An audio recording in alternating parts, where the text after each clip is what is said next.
ಉತ್ತರ ಕನ್ನಡ ಜಿಲ್ಲೆಯ ಕರಾವಳಿ ಭಾಗದಲ್ಲಿ ಮುಂಗಾರು ಆರ್ಭಟ ಶುರುವಾಗಿದ್ದು ಭಟ್ಕಳ, ಹೊನ್ನಾವರ, ಕುಮಟಾ, ಅಂಕೋಲಾ ಮತ್ತು ಕಾರವಾರದಲ್ಲಿ ಧಾರಾಕಾರ ಮಳೆಯಾಗಿದೆ.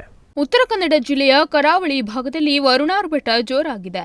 ಹೊನ್ನಾವರ, ಕುಮಟಾ, ಅಂಕೋಲಾ ಮತ್ತು ಕಾರವಾರದಲ್ಲಿ ಧಾರಾಕಾರ ಮಳೆಯಾಗುತ್ತಿದ್ದು ಮುಂಗಾರು ಅಧಿಕೃತವಾಗಿ ಕಾಲಿಟ್ಟಂತಾಗಿದೆ. ಭಟ್ಕಳ, ಹೊನ್ನಾವರ, ಕುಮಟಾ, ಅಂಕೋಲಾ, ಕಾರವಾರದಲ್ಲಿ ಶುಕ್ರವಾರ ಸಂಜೆ ಶುರುವಾದ ಮಳೆ ರಾತ್ರಿ ವೇಳೆ ಜೋರಾಗಿತ್ತು. ಭಾರೀ ಗಾಳಿ ಮಳೆ ಬೆಳಗಿನ ಜಾವದವರೆಗೂ ಮುಂದುವರೆದಿತ್ತು. ಧಾರಾಕಾರ ಸುರಿದ ಮಳೆಗೆ ಕರಾವಳಿ ನಗರ, ಪಟ್ಟಣಗಳ ರಸ್ತೆಯ ಮೇಲೆ ಮಳೆಯ ನೀರು ಹರಿಯಿತು.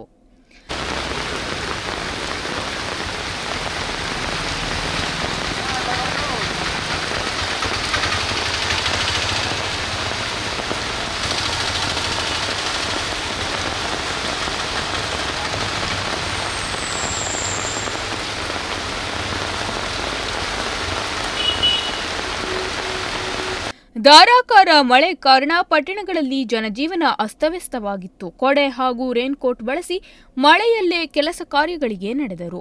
ಭಾರೀ ಮಳೆಯಿಂದಾಗಿ ರಸ್ತೆ ಬದಿ ವ್ಯಾಪಾರಸ್ಥರು ಸಾಮಗ್ರಿ ರಕ್ಷಣೆಗೆ ಪರದಾಡಿದರು. ನೀರು ತುಂಬಿಕೊಂಡ ರಸ್ತೆಯಲ್ಲೇ ವಾಹನಗಳ ಓಡಾಟ ಕಂಡುಬಂತು.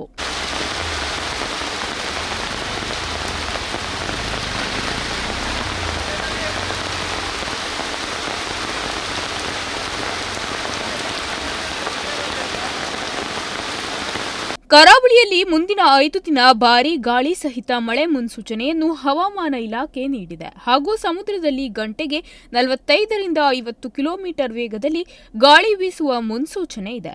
ಮುಂದಿನ 5 ದಿನ ಮೀನುಗಾರರು ಸಮುದ್ರಕ್ಕಿಳಿಯದಂತೆ ಹವಾಮಾನ ಇಲಾಖೆ ಸೂಚನೆ ನೀಡಿದೆ. ಮರದ ಕೆಳಗೆ ನಿಲ್ಲದಂತೆ ಹಾಗೂ ಮಳೆ ಇರುವಾಗ ಮನೆಯಲ್ಲಿ ಸುರಕ್ಷಿತವಾಗಿರುವಂತೆ ಜಿಲ್ಲಾಡಳಿತ ಸಾರ್ವಜನಿಕರಲ್ಲಿ ಮನವಿ ಮಾಡಿದೆ. Nudisiri news desk, Honnavar.